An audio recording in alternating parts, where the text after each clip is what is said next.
आप सबको मेरा नमस्कार।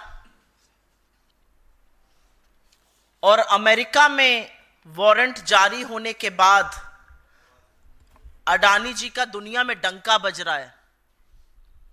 और किस तरह से डंका बज रहा है पहले उसकी बात कर लेते हैं, फिर जो कुछ आज शगुफे छोड़े गए हैं उस पर प्रकाश डाला जाएगा। फ्रांस की बड़ी कंपनी है टोटल एनर्जी, दुनिया की 7 बड़ी एनर्जी कंपनीज में से एक है। अडानी ग्रीन एनर्जी में 20% की हिस्सेदार है। उन्होंने निर्णय लिया है कि अब भविष्य में अडानी ग्रुप में कोई भी निवेश नहीं होगा। यह निर्णय भ्रष्टाचार, घूसखोरी, जालसाजी के जो आरोप लगे हैं अमेरिका में उसके चलते किया गया है। यह उनकी प्रेस रिलीज में है कि हमारी जीरो टॉलरेंस है भ्रष्टाचार को लेकर। तो टोटल एनर्जी ने आगे आइंदा निवेश ना करने की ठानी है। यह फ्रांस से कहानी आ रही है। एक अमेरिकी एजेंसी है जो अब रिव्यू कर रही है कि श्रीलंका का जो बंदरगाह, जो पोर्ट अडानी को मिला था, उसके लिए फाइनेंस रिलीज किया जाए या ना किया जाए। करीब $553 मिलियन का करार है, वो किया जाए या ना किया जाए। अमेरिकन एजेंसी ये रिव्यू कर रही है। श्रीलंका खुद अडानी पावर डील का रिव्यू कर रहा है और अलर्ट पर है। इजराइल में हाइफा पोर्ट जो मोदी जी के जाने के बाद मिला था, जैसे श्रीलंका की डील भी मोदी जी के कहने से मिली थी। और मैं नहीं कह रही हूं, वहां के पूर्व राष्ट्रपति ने कहा है। इजराइल मोदी जी जब गए थे, वहां से लौटे तो हाइफा का जो एयरपोर्ट, हाइफा के पोर्ट का करार मिला था, वहां पर श्रमिक जबरदस्त विरोध में उतरे हुए हैं अडानी के खिलाफ। कीनिया के राष्ट्रपति ने तो सदन में बताया कि एयरपोर्ट की और पावर की डील को हम रद्द करते हैं और हम सबका सिर शर्म से झुका। जिस तरह का जश्न कीनिया ने मनाया अडानी की डील रद्द होने का, एक हिंदुस्तानी कंपनी ने इस तरह हमारा सिर शर्मसार किया। कीनिया में भी मोदी जी की कृपा से ही कॉन्ट्रैक्ट मिला था, यह बात वहां के पूर्व राष्ट्रपति ने बताई थी।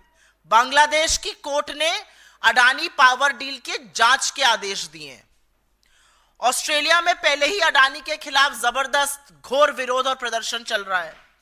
स्विट्जरलैंड ने अडानी से रिलेटेड, उनसे संलग्न करीब 2617 करोड़ रुपए फ्रीज कर दिए हैं जालसाजी और हेराफेरी के आरोपों के बीच में। अमेरिका में तो डंका ऐसा बज रहा है कि वारंट इशू हुए हैं। तो हर ओर अडानी घिर रहे हैं सिवाय हिंदुस्तान के। हिंदुस्तान में वो सेफ रहेंगे क्योंकि यहां पर नरेंद्र मोदी जी के रहते हुए उनका कोई बाल से बाका नहीं कर सकता है। यहां असलियत यह है कि एजेंसियां मूक दर्शक बनी रहेंगी, वरना इतने संगीन, इतने गंभीर आरोप लगने के बाद आज तक, अभी तक उनकी गिरफ्तारी हो जानी चाहिए थी। अब आगे सुनिए आज क्या हुआ। आज रेटिंग्स एजेंसीज हैं, जो कंपनियां स्टॉक मार्केट पे लिस्टेड रहती हैं, रेटिंग्स एजेंसीज उस पर अपना आउटलुक, अपनी रेटिंग देती हैं।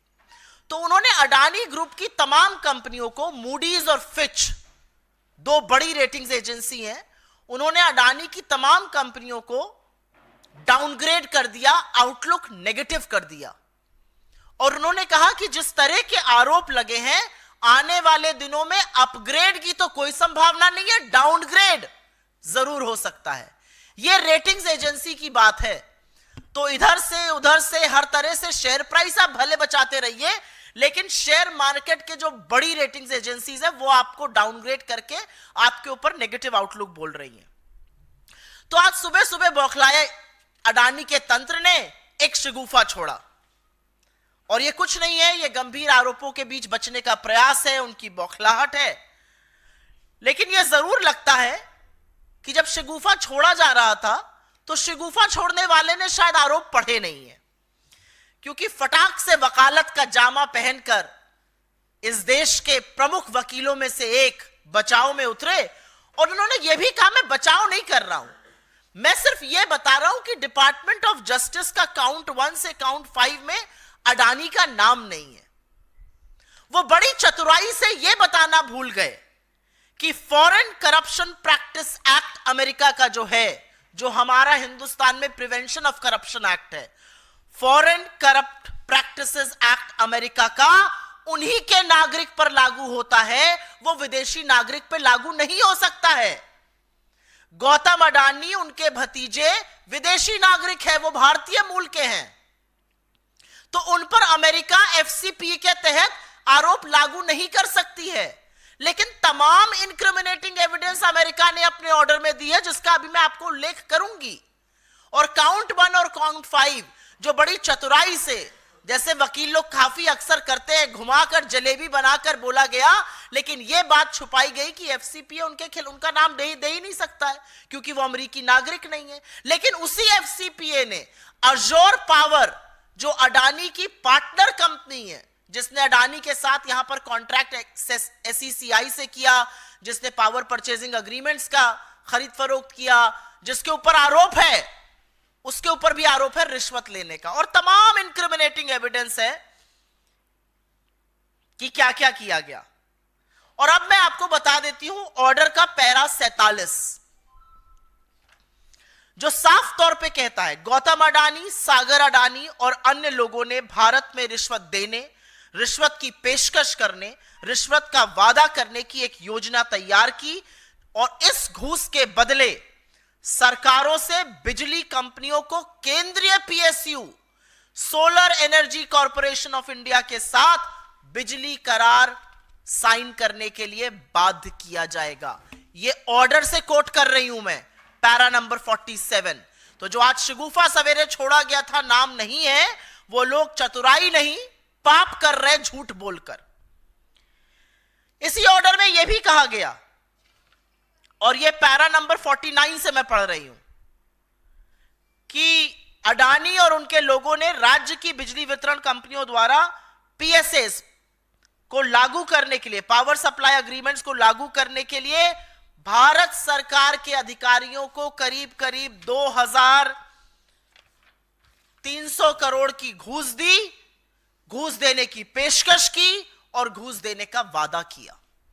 यह पैरा 49 से मैं पढ़ रही हूं, उसी ऑर्डर का पैरा 49 है।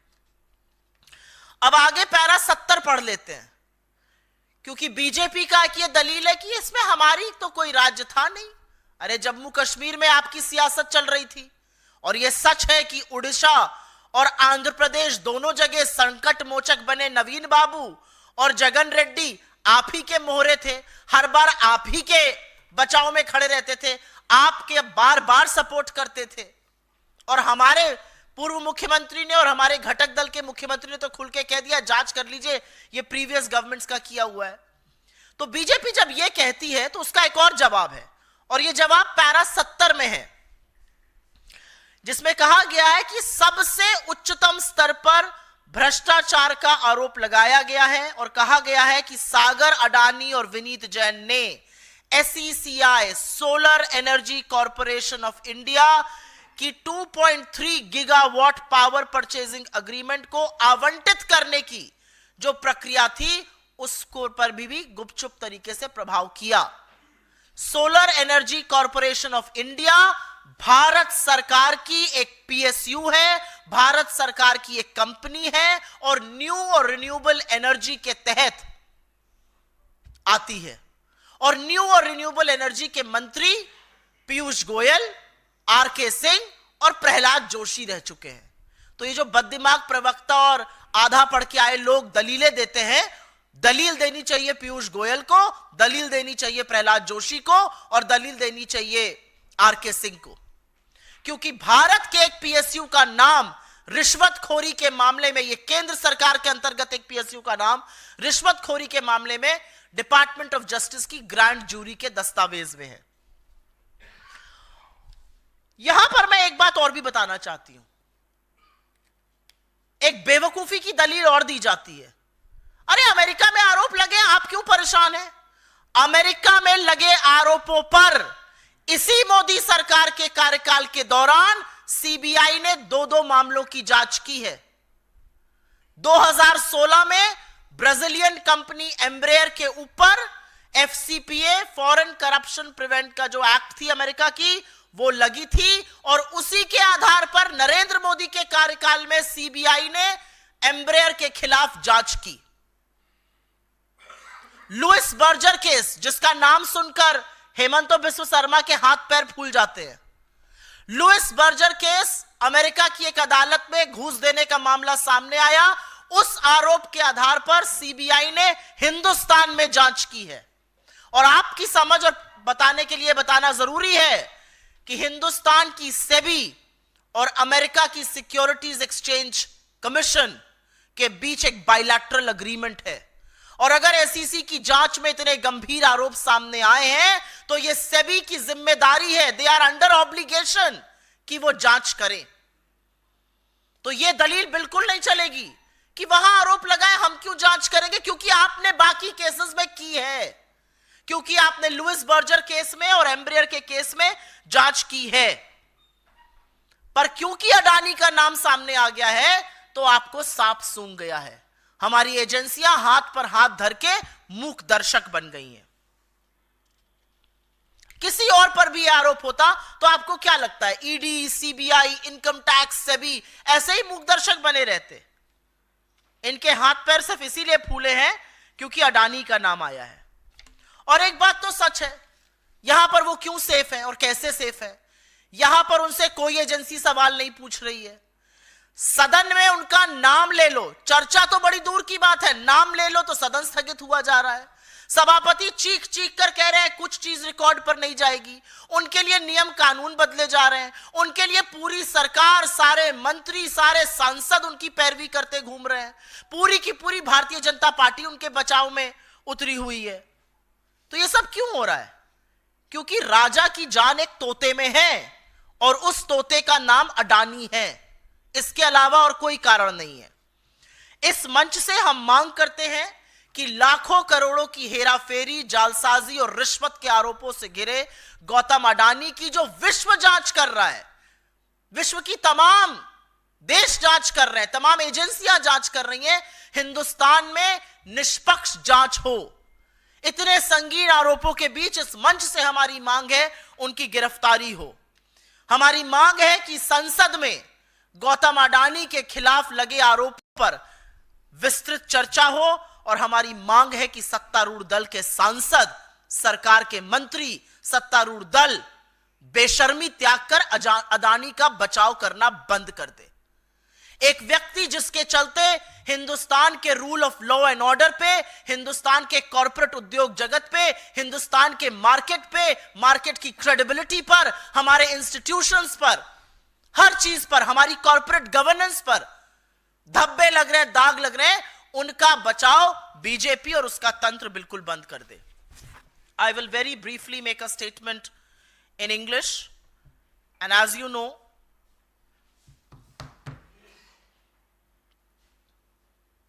Mr. Adani has been investigated by various countries across the globe ever since those warrants have been issued by the United States.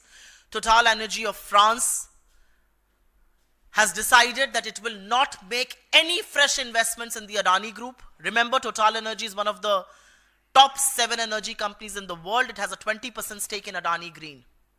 They have decided no fresh investments. All investments have been stalled. We all know that the American agency is now reviewing whether the funding should be allowed or should not be allowed for the Sri Lankan port that has been given to Adani. We all know Sri Lanka itself is reviewing the Adani power deal, one that became a reality thanks to the intervention of Prime Minister Modi. Israel, the Haifa port is facing huge challenges with labor unrest.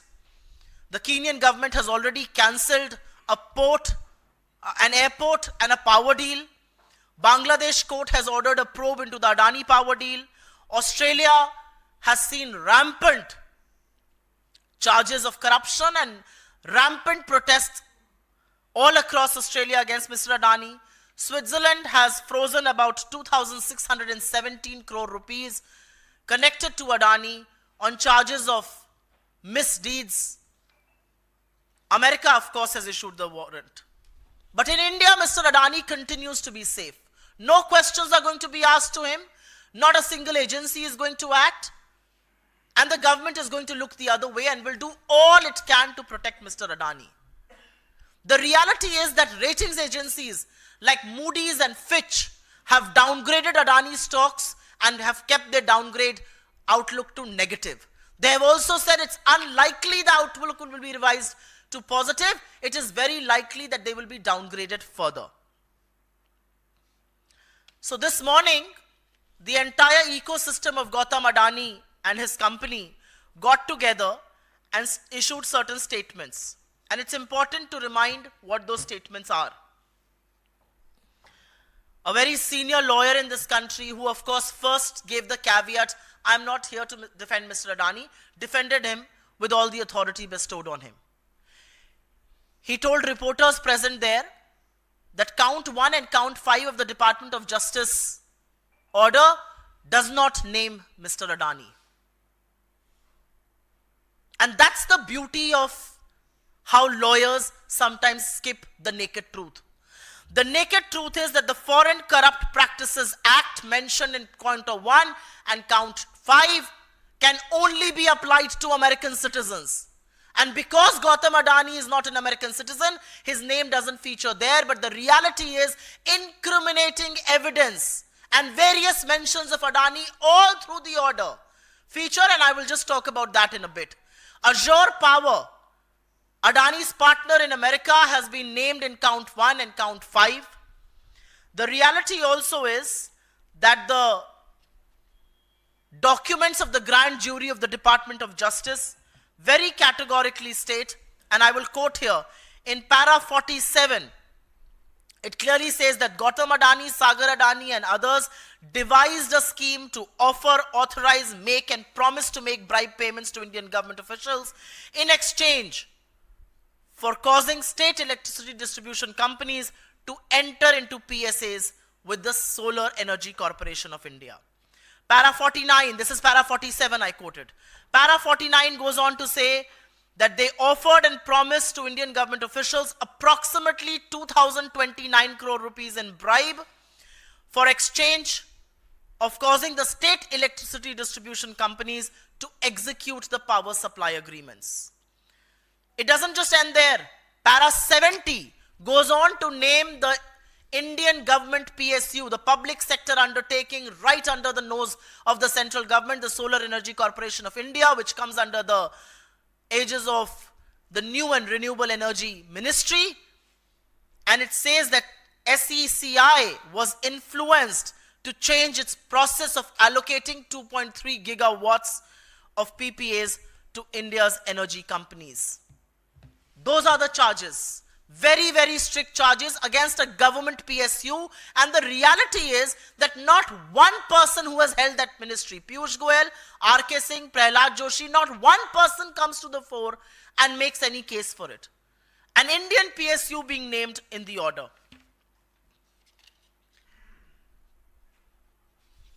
One of the arguments that the BJP gives very often is that these charges are being made in the US. Why do we investigate? Well, this very BJP government, headed by Narendra Modi, got the CBI to investigate Embraer, which was facing similar charges in the United States in the Department of Justice, got them to investigate the Louis Berger bribery scandal, which again was being probed in the United States, and certain things were revealed in one of the courts of New Jersey. Why did that happen then? Why does one turn a blind eye to Mr. Adani but not to Embraer and to Louis Berger? And who is protecting Adani?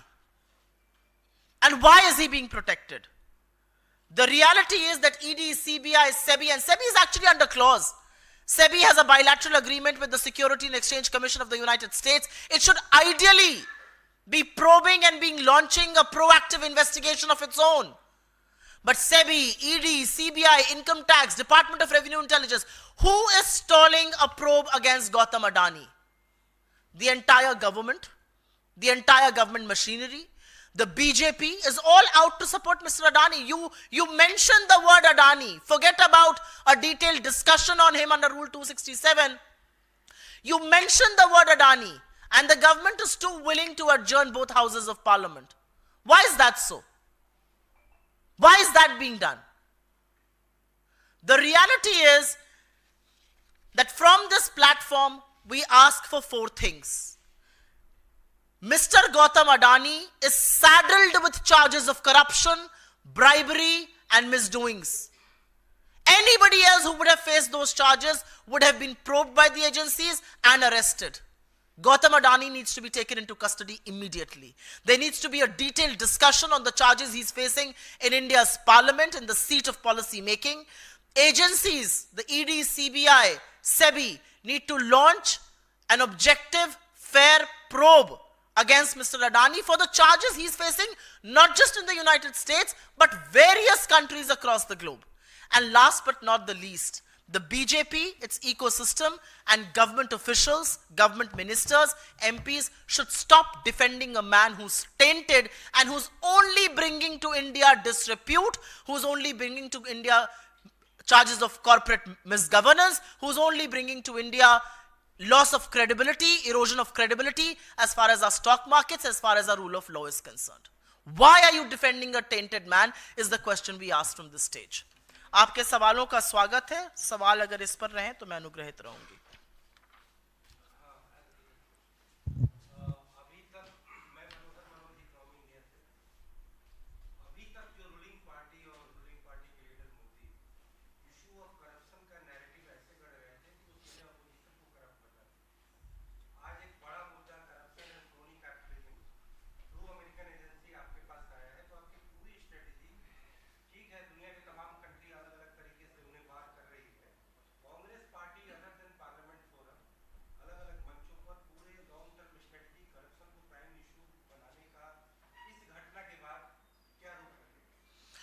मुझे लगता है हम अडानी का मुद्दा आज से नहीं उठा रहे हैं. हम अडानी का मुद्दा उस दिन से उठा रहे हैं जिस दिन से उनके खिलाफ स्टॉक मैनिपुलेशन का, ओवर इनवॉइसिंग का, राउंड ट्रिपिंग का, शेल कंपनीज के बड़े गंभीर चार्जेस लगे थे. ये पहली बार मैं प्रेस कॉन्फ्रेंस नहीं कर रही हूं. मेरे सहयोगियों ने, मेरे नेता ने, मेरे अध्यक्ष ने लगातार प्रेस कॉन्फ्रेंसेस करी है, लगातार चुनावी मंचों से इस मुद्दे को उठाया है और हम लगातार अडानी से स्पष्टीकरण मांग रहे हैं और देश की सरकार से यह आशा कर रहे हैं और उनसे कह रहे हैं कि अडानी की जांच कीजिए. इसके चलते हिंदुस्तान की बहुत बेइज्जती हो रही है, हमारी साख गिर रही है. ये पहली बार नहीं है. हमारे लोगों ने अपनी सारी राजधानियों में प्रेस कॉन्फ्रेंस करी है, हमने सदन में यह मुद्दा उठाया है और मेरे नेता राहुल गांधी ने जब अडानी और मोदी की बखिया उधेड़ी थी तो उनकी सदस्यता तक लेने का कुत्सित प्रयास भारतीय जनता पार्टी ने किया था. तो हम अडानी का मुद्दा अभी से नहीं उठा रहे हैं.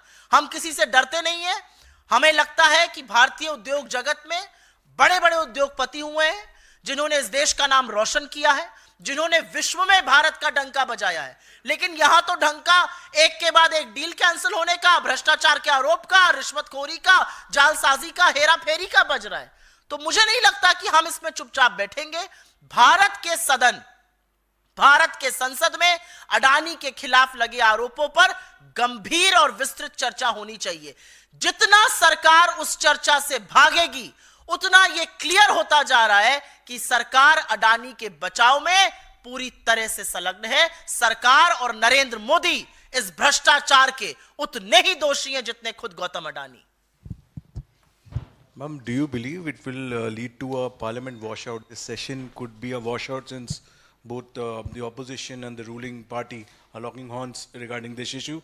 And will Congress hit the streets protesting for action against You know, Mr. this Adani? particular term, washout, is a very favorite word of media. And I'm not talking about you, but I go and represent the Congress party across various news channels. I read newspapers in the morning. What is Parliament meant for? Parliament is not meant for pleasantries. Parliament is not meant for MPs to go and show bonhomie with each other or have a cup of steaming coffee. Parliament is meant for discussions on the most important issues that plague our nation, that plague our people. It took us a Herculean effort to get the government to speak on Manipur. The government doesn't want to discuss unemployment. The government doesn't want to discuss high prices. The government doesn't want to discuss income inequality. But when you have an Indian corporate who's facing criminal indictment charges and everybody knows of the proximity that he and Narendra Modi share, how are we expected to keep quiet? I mean, what do you expect the opposition to do? Pretend nothing has happened? I mean, Australia, Sri Lanka, Bangladesh, Kenya, France, Switzerland, United States, everybody is probing Adani. Everybody is cancelling deals. Everybody has leveled very, very serious charges. It raises questions on us.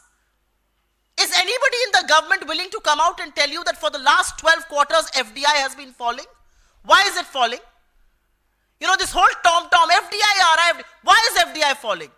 Because somewhere in the minds of investors, India as the preferred destination for investment, where rule of law, where fair practices, where corporate governance is incredible, has been eroded. And has been eroded because you have one crony capitalist who you want to create into a monopoly. You've created his monopoly in ports, in airports, in power purchase agreements. All of the Prime Minister's foreign trips seems to be a business deal to get Mr. Adani some new deals. How are we expected to keep quiet? And this matter is not just about corporates. This matter affects the people of this country. What was Mr. Adani trying to do? He was trying to bribe, and he did bribe. And let me tell you one thing. When the US documents say Indian officials, it does not mean Indian officials like we do, that bureaucrats. It means Indian officials as in Indian politicians at large. What was he trying to do? He was trying to coax all of these people to buy expensive electricity, and who would bear the burden of it finally? The people of this country. I very often fly to Lucknow. I was stunned to know that at the Adani airport in Lucknow, you have to pay over 3,000 rupees for a wheelchair. That's what creation of monopoly does. So what do you expect us to do? Look the other way, keep quiet, pretend nothing has happened. I mean, this is an issue which has huge ramifications for India's corporate sector, for India's markets, for India's small investors, for our credibility. Obviously, we're going to talk about this. And Parliament is meant to discuss these things. Parliament is not meant to tap your desks and shout Modi, Modi.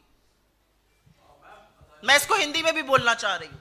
ये जो एक बड़ा शब्द है ना, ये wash out, ये media का बड़ा चर्चित, उनका बड़ा, आप लोगों का बड़ा ये प्रिय शब्द है. आपको बहुत अच्छा लगता है ये शब्द, और आपसे ज्यादा आपके जो कमांडो वॉरियर एंकर स्टूडियो में बैठते हैं उनका तो बहुत ही उम्दा प्रिय है. रोज ऊपर लिख के आता है वॉश आउट, वॉश आउट. क्या है वॉश आउट? और भारत का सदन क्यों है? भारत का संसद किस लिए है? भारत का संसद गर्म कॉफी पीने के लिए, एक दूसरे से गलबैया करने के लिए? भारत के सदन में, भारत के संसद में जो सबसे गंभीर मुद्दे हैं, जो सबसे ज्वलंत मुद्दे हैं, उन पर चर्चा होनी चाहिए. एक आपका उद्योगपति जो नरेंद्र मोदी का चहेता है, ये सारी दुनिया जानती है. नरेंद्र मोदी के कहने से उसको श्रीलंका में, बांग्लादेश में, इजराइल में, कीनिया में, हर जगह डील मिलती है. एक ऐसे उद्योगपति के खिलाफ संगीन आरोप यूएस की डिपार्टमेंट ऑफ जस्टिस की ग्रैंड जूरी ने लगाया है. 2 साल की जांच के बाद लगे हैं ये आरोप. उसमें एफबीआई और एसईसी संलग्न है. दुनिया भर के देश, Kenya, Sri Lanka, Bangladesh, Switzerland, Australia, America, सब जांच कर रहे हैं अडानी के खिलाफ. सब एक के बाद एक डील कैंसिल कर रहे हैं, उनका पैसा फ्रीज कर रहे हैं. और हमारे यहां हम ऐसा प्रिटेंड कर रहे हैं मानो कुछ हुआ ही नहीं हो. अगर सदन में इस पर चर्चा नहीं होगी तो चर्चा कहां होगी? क्योंकि इसके बड़े गंभीर परिणाम हैं. अडानी पर जो जांच लगी है और जो शिथिलता नरेंद्र मोदी की सरकार और नरेंद्र मोदी के लोग और उनकी एजेंसियां दिखा रही हैं, वो पूरी तरह से भारतीय उद्योग जगत पर, भारतीय मार्केट पर, भारतीय इन्वेस्टर के लिए बहुत बुरा संकेत है. ये कहीं ना कहीं हमारी जो कानून व्यवस्था है उस पर सवाल उठाता है. ये फेयर प्ले पर सवाल उठाता है. ये कॉर्पोरेट गवर्नेंस पर सवाल उठाता है. और इसलिए इसकी चर्चा सदन में होनी चाहिए. हमें मशक्कत करनी पड़ी थी जब इस सरकार ने मणिपुर पर चर्चा करी थी, और आप सबने देखा था कि 36 सेकंड मणिपुर बोलकर प्रधानमंत्री निकल गए थे. यह सरकार बेरोजगारी पर चर्चा नहीं करेगी, महंगाई पर नहीं करेगी, आर्थिक असमानता पर नहीं करेगी, अडानी पर नहीं करेगी. तो मोदी वंदन करने के लिए सदन नहीं है, वो बीजेपी के हेडक्वार्टर में करिए. ओके, तो आप लोग केंद्र सरकार पर दबाव डाल रहे हैं, अच्छी बात है, सदन में उठा भी रहे हैं, लेकिन वो आक्रामकता नजर नहीं आ रही. हमने संसद में 2 दिनों में कोई प्रदर्शन नहीं देखा इस मसले पर कांग्रेस की अगुवाई में इंडिया गठबंधन के द्वारा. एक और दूसरा कि ये जो मामले जिन जिन राज्यों का नाम इसमें लिया गया है उसमें एक तमिलनाडु भी है जहां इंडिया गठबंधन की सरकार है, रिश्वतखोरी के आरोप हैं। क्या डीएमके सरकार अपने स्तर पर इसकी जांच करवाएगा? आप लोग ये मांग करते हैं, और अगर इसमें तथ्य होता है, क्या ये मैं आपसे समझना भी चाहता हूं, पूछना भी चाहता हूं कि क्या डीएमके सरकार तमिलनाडु की इस मामले में गिरफ्तारियां कर सकती है जो आप लोग मांग कर रहे हैं? सर्वप्रथम तो चित भी मेरी और पट भी मेरी नहीं चलेगी। हमें सकारात्मक भी रहना है, हमें रिस्पॉन्सिबल ऑपोजिशन भी रहना है, हमें मुद्दे भी उठाने हैं। और अगर हम आक्रामकता करके वेल में आ जाएंगे तो आप ही लोग कहेंगे चलने ही नहीं दे रहे सदन, ऑपोजिशन के चलते वॉश आउट हो रहा है। तो हम अपने स्तर से बहस करने की मांग कर रहे हैं। रूल 267 के अंतर्गत हमारे अध्यक्ष ने नोटिस दिया है, तमाम नोटिस लोकसभा में, हमें बहस करनी है। अब उसमें आपको आक्रामकता दिखे ना या दिखे, बहस तो अडानी पर करनी पड़ेगी इस सरकार को, पहली बात। दूसरी बात, आपने तमिलनाडु की सरकार का नाम लिया, मैं तमिलनाडु नहीं, मैं छत्तीसगढ़ की भी बात कर देती हूं। तमिलनाडु के मुख्यमंत्री ने अगले दिन आके कहा था ये जो डील थी ये एआईएडीएमके की सरकार ने करी थी, इस पर कोई भी जांच करनी हो कर लीजिए। हमारे छत्तीसगढ़ के पूर्व मुख्यमंत्री ने भी यही बात कही है। लेकिन सवाल इस बात का है कि राज्य जांच करेंगे या केंद्रीय एजेंसियां जांच करेंगी। जब ऐसे मामले पहले सामने आया, लुइस बर्जर केस हो गया, ब्राजीलियन कंपनी एम्ब्रेयर का केस हो गया, उसमें सीबीआई ने जांच करी थी। तो अब सीबीआई क्यों है? सिर्फ विरोधियों को काट खाने के लिए। अब सीबीआई क्यों है? फलाना नेता है उसको जेल में डालो, सीबीआई भेजो। अब सीबीआई कोई जांच करने के लिए नहीं है। तो ये जो फ्रंटल बनाने का काम हुआ है उस पर भी हम सवाल उठा रहे हैं।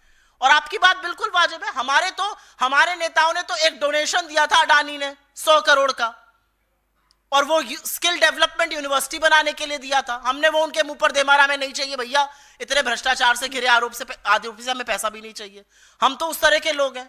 तो मेरा अपना मानना है कि इतने संगीन आरोप लगे, हर बार कुछ बातें ऐसी होती हैं, आप लोग कोर्ट चले जाइए, आपकी बात अपनी जगह वाजिब हो सकती है, लेकिन केंद्र सरकार क्यों है? क्या केंद्र सरकार झुंझुना बजाने के लिए है? दुनिया भर के देश में डंका पीटा जा रहा है कि हमारे यहां एक घूसखोर है, उसने ये कांड किए हैं, उसके ये काली करतूते, काले कारनामे हैं। नरेंद्र मोदी जी ने क्या आंख में चश्मा पहन लिया है? क्या उनको ये दिखता नहीं है कि देश दुनिया भर में हो क्या रहा है? और ऐसी क्या फंसी है? अडानी और मोदी का ये कौन सा रिश्ता है कि नरेंद्र मोदी सब कुछ त्याग कर अडानी को बचाने पर आमादा है? ये रिश्ता क्या कहलाता है? ये तो हम लगातार पूछ रहे हैं। टीडीपी करे जांच, डीएमके सरकार अपना नीतिगत फैसला लेगी, लेकिन उन्होंने तो अगले दिन ही आकर कह दिया था, और अगले दिन आके उन्होंने तुरंत कहा था कि इसकी जो भी जांच होनी हो जाए, ये हमारी प्रीवियस सरकार ने निर्णय लिया था। मुझे नहीं लगता कि इसमें कोई ये है। और जहां तक टीडीपी की जांच की बात है, अगर टीडीपी जांच कर रही है तो बड़ा संगीन मामला है, क्योंकि एक बैसाखी अगर बवाल करने लगेगी तो मोदी जी के लिए तो बड़ी दिक्कत पैदा हो जाएगी। मोदी जी तो अब बैसाखियों पर निर्भर है, और एक बैसाखी कह रही है कि आपके कलेजे के टुकड़े की, जिस तोते में आपकी जान है, उसकी हम जांच करेंगे। क्या करेंगे राजा जी? अब सवाल इस बात का है। जी